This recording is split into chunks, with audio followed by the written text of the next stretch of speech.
जिस प्रकार से आज संविधान के साथ ये सरकार खिलवाड़ कर रही है, चाहे वो केंद्र लेवल पर हो और चाहे राज्य लेवल पर हो, तो उसके विरुद्ध जो है एक बिगुल बजाया जाएगा। और तो क्या ये सब कमाल करने से, ये सब कसरत करने से 2024 में सत्ता की चाबी मिल जाएगी आपको?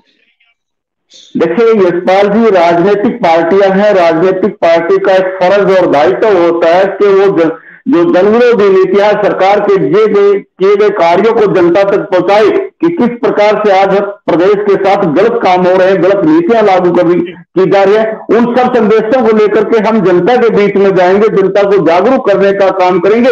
वो आगे जनता का आशीर्वाद है, वो किसको आशीर्वाद दे किसको ना दे, लेकिन हम जरूर सरकार की जो गलत नीति है उनको जनता तक पहुंचाने का काम करेंगे। और 25 सितंबर को कुरुक्षेत्र में ये बिगुल बजा जाएगा।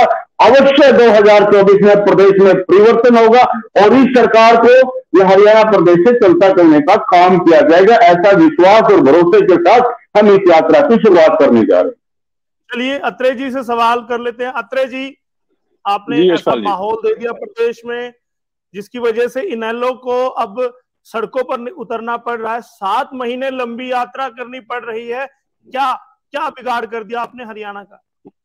नहीं, देखिए ऐसा है कि हमने हरियाणा के अंदर जो विकास किया, हमने हरियाणा में जो काम किया, उसका नतीजा ये हुआ कि इंडियन नेशनल लोकदल जो है मात्र 2% वोट तक आ गई है। अब जिस राजनीतिक दल को 2% से ऊपर वोट ना मिले, स्वाभाविक है वो राजनीतिक दल अपने अस्तित्व को खोजने की कोशिश करता है। और ये लोकतंत्र है। लोकतंत्र के अंदर इस तरह की यात्राएं निकालना, इस तरह के प्रचार करना, ये हर राजनीतिक दल अपनी कैपेसिटी, अपनी जो उसकी योग्यता या यूं कह लीजिए जितना उसके अंदर दम होता है वो करता है, और करना भी चाहिए, इसमें कोई गलत भी नहीं है। अब महत्वपूर्ण ये है कि जब हरियाणा के अंदर भारतीय जनता पार्टी की सरकार बनी, जिस तरह से भारतीय जनता पार्टी की सरकार ने हरियाणा के अंदर व्यवस्था परिवर्तन किया, देखिए यशपाल जी, इस बात से कोई हरियाणवी इनकार नहीं कर सकता कि हमारे हरियाणा के अंदर जातिवाद, क्षेत्रवाद, भाई भतीजावाद इसका बोलबाला था। इस बात से कोई इनकार नहीं कर सकता। इस तरह की व्यवस्था को जब मनोहर लाल जी ने आके बदला तो बहुत से राजनीतिक दलों के ऊपर राजनीतिक संकट खड़ा हो गया।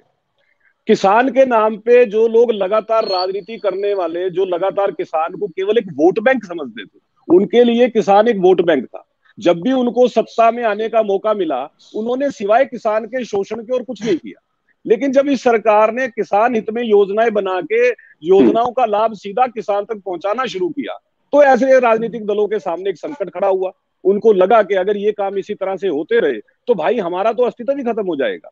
तो ऐसे में क्या होता है, छटपटाहट होती है। छटपटाहट के अंदर वो राजनीतिक दल तरह तरह के बयान देता है। वो राजनीतिक दल ये भी कहता है कि साहब देखिए, हम जनता के बीच में जाएंगे और जनता को बताएंगे। अगर ईमानदारी से आप जनता के बीच में जाके सरकार के कामों के बारे में बताएंगे तो जो आपका अस्तित्व मुझे लगता है बचा हुआ है वो भी खत्म हो जाएगा। और इस तरह की ईमानदारी की मुझे लगता है किसी को उम्मीद भी नहीं करनी चाहिए, क्योंकि कोई भी व्यक्ति अपने पांव पे कुल्हाड़ी नहीं मारता। वो हमेशा कोशिश करता है कि अपने पांव को किसी तरह से बचा के रखा जाए।